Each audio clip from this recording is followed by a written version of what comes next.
ओम जयंती मंगला काली भद्रकाली कपालिनी दुर्गा क्षमा शिवा धात्री स्वाहा स्वधा नमोस्तुते। नमस्कार, स्वागत है आपका आचार्य वाणी में। मैं आचार्य डॉक्टर विक्रमादित्य आपके साथ हूं और आज का विषय है कुंभ राशि वालों के लिए। जून की हम बात करें तो उस दिन एकादशी तिथि है, बुधवार का अवसर है, योगिनी एकादशी है।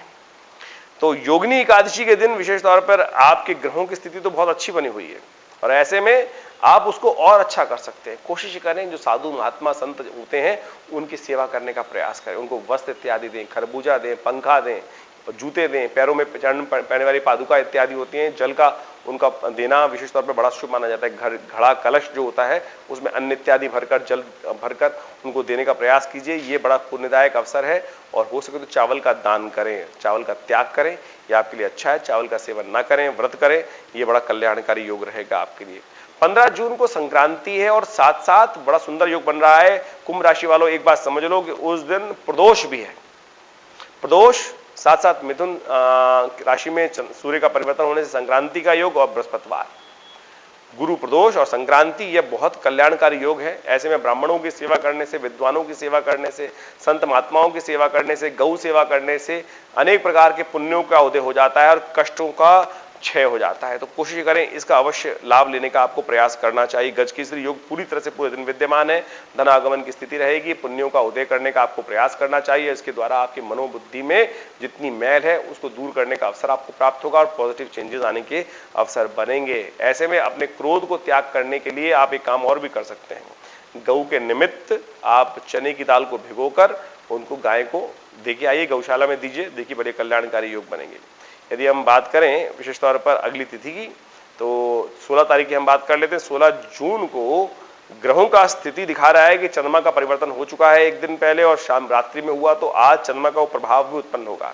चंद्रमा वृषभ राशि में जा रहे हैं बुध के साथ। ये आपकी मैनेजिंग कैपेसिटी, ऑर्गेनाइजिंग कैपेसिटी को और बढ़िया से एनहांस करने की स्थिति बनेगी और सुख के उदय के योग बनेंगे।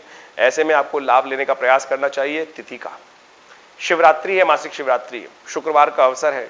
ऐसे में यदि शिव का पूजन पूर्ण पंचोपचार करें, शिव पर बिल्वपत्र अर्पित करें तो महालक्ष्मी कृपा प्राप्ति के योग बन जाते हैं।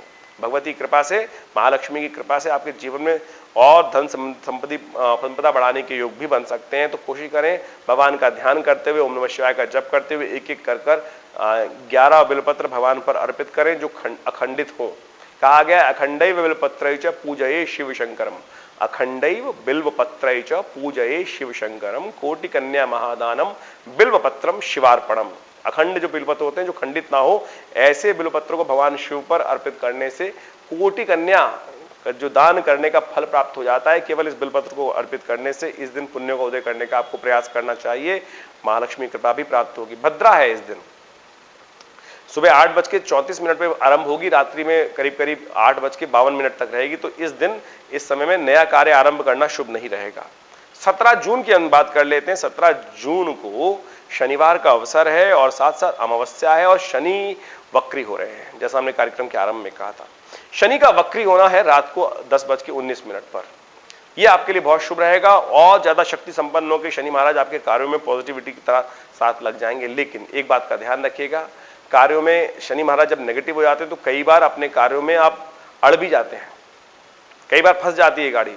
तो अड़ियल पना छोड़ना पड़ेगा, आलस्य पना छोड़ना पड़ेगा, इस बात का ध्यान रखिएगा।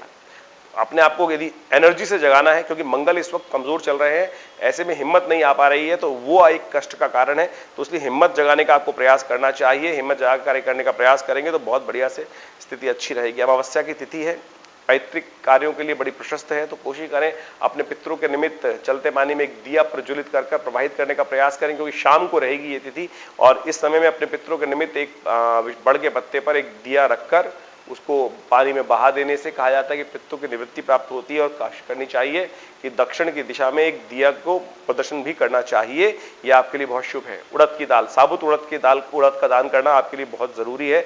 शनि के कष्टों को दूर करने की स्थिति बनेगी। शनि महाराज आपको कोई झटका भी दे सकते हैं, इस बात से ध्यान रखें। गाड़ी इत्यादि सावधानी के साथ चलाएं। 18 जून के यदि हम बात करें तो अमावस्या की तिथि है, रविवार का अवसर है और साथ साथ चंद्रमा का परिवर्तन सुबह सुबह मिथुन राशि में हो रहा है। ये मिथुन राशि में चंद्रमा का परिवर्तन आपके लिए विशेष तौर पर सूर्य के साथ जाना, सूर्य वहां पर बुद्धि में कुछ विशेष तौर पर कई प्रकार की एग्रेसिवनेस उत्पन्न करते दिखाई दे रहे हैं। लेकिन चंद्रमा का वहां पहुंचना आपके लिए पॉजिटिव साइन है। इसके द्वारा आपके लाभ के योग बन सकते हैं, व्यवसायिक कार्यों में लाभ की स्थिति उत्पन्न हो सकती है। अपने पितरों के निमित्त अन्न का दान, साबुत अन्न का दान, कच्चे अनाज का दान करना चाहिए, आपके लिए शुभ स्थिति बनेगी। ऐसे में गायत्री का जप करें, अपने पितरों के निमित्त थोड़ा हवन कर लें, यह बहुत सुंदर कार्य है, इसको अवश्य करने का प्रयास करें। 19 तारीख को ग्रह गणना के अनुसार से बड़ी सुंदर तिथि है, आषाढ़ मास के शुक्ल पक्ष की प्रतिपदा तिथि है और उस दिन गुप्त नवरात्रे आरंभ हो रहे हैं। ये गुप्त नवरात्रे हैं, बहुत शुभ तिथि है और साथ साथ चंद्रमा का शाम को दर्शन भी हो रहा है। प्रतिपदा के दिन ही चंद्रमा का दर्शन हो रहा है, शाम को द्वितीया का आगमन हो जाएगा, इसलिए तो ये तिथि बड़ी शुभ रहेगी। प्रतिपदा के दिन ही चंद्रमा का दर्शन हो जाए तो अपने आप में शुभ स्थिति उत्पन्न कर देता है। साथ साथ गुप्त नवरात्रे आरंभ हो रहे हैं। ये गुप्त नवरात्रे विशेष तौर पर बड़ा कल्याणकारी योग बनाने वाले हैं। गुप्त मनोकामनाओं को पूर्ति करने के लिए एक सिद्ध मुहूर्त के रूप में आते हैं ये समय। आषाढ़ मास की प्रतिपदा से आरंभ होकर नवमी तक चलते हैं। हमने ऐसे में अपने दिल्ली में विवेकानंद योगाश्रम पर माँ दुर्गा के निमित्त दुर्गा यज्ञ रखा है। आप भी उसमें सम्मिलित हो सकते हैं, अपने योगदान को दे सकते हैं। अपने नाम से यज्ञ में विशेष तौर पर विद्वान ब्राह्मणों की व्यवस्था की गई है, उनको बिठा सकते हैं अपने अनुष्ठान में। आप अपने नाम से यज्ञ कराकर अपने बहुत सारे कष्टों को दूर करने का अवसर है। ऐसे में चाहे वो सांसारिक कष्ट हो, चाहे वो स्वास्थ्य संबंधित कष्ट हो, चाहे वो व्यवसायिक जीवन में कष्ट दे कुछ हो, चाहे मुकदमों में कष्ट हो, इन सबको दूर करने के लिए अनेक अनेक प्रकार के मंत्रों से अनुष्ठान करने की व्यवस्था की जा रही है। तो आप भी उसमें सम्मिलित हो सकते हैं और दुर्गा सप्तशती के विभिन्न पाठ रहेंगे, आपके निमित्त भी उसकी व्यवस्था रहेगी। तो आप भी उसकी व्यवस्था जान सकते हैं। विवेकानंद योगाश्रम में बहुत सुंदर मां भगवती की प्रतिमा विराजमान है, सिद्ध प्रतिमा विराजमान है। 500 वर्ष पूर्व से भी प्राचीन इस भगवती के शिव विग्रह का पदार्पण आश्रम में 1947 में हुआ, जब मुल्तान से मां भगवती का शिव विग्रह यहाँ विवेकानंद योगाश्रम दिल्ली में लाया गया और यहाँ प्रतिष्ठित किया गया। आज भी उनके दिव्य दर्शन आप प्राप्त कर सकते हैं और हमारे आश्रम पर नित्य 8 घंटे यज्ञ होता है और इन विशेष अवसरों पे विशेष महायज्ञ, विशेष अनुष्ठानों का कार्य किया जाता है। तो आप भी मां भगवती के सानिध्य में अपने सांसारिक कष्टों को दूर करने के लिए इस यज्ञ में अपनी आहुति समर्पित करें। मां का आशीर्वाद मिलेगा, कल्याण के अवसर मिलेंगे। ग्रह गणना आपके लिए अनुकूल दिखाई देती है। 20 जून के यदि हम बात करें तो उस दिन मंगलवार का अवसर है, चंद्रमा का परिवर्तन हो रहा है और चंद्रमा विशेष तौर पर थोड़ा कष्ट के योग बनाने वाले हैं। स्वास्थ्य का आपको ध्यान रखना चाहिए, उसके निमित्त अपने अन्नदान का प्रयास करना चाहिए और गाड़ी वाड़ी बहुत सावधानी के साथ चलानी चाहिए। मंगल के साथ चंद्रमा की स्थिति बन रही है, शुक्र के साथ है, तो कहीं दिमाग थोड़ा सा डिफ्लेक्ट ना हो जाए और वो कष्ट का योग बना ले। तो ऐसे में विशेष तौर पर दूध का दान, अन्न का दान और विशेष तौर पर चावल का दान अवश्य करें। महामृत्युंजय मंत्र का जप करें, भगवान शिव का ध्यान करें। और इस दिन द्वितीया तिथि है, मनोरथ सिद्ध करने वाली तिथि है, मनोरथ द्वितीया कहा जाता है इसको।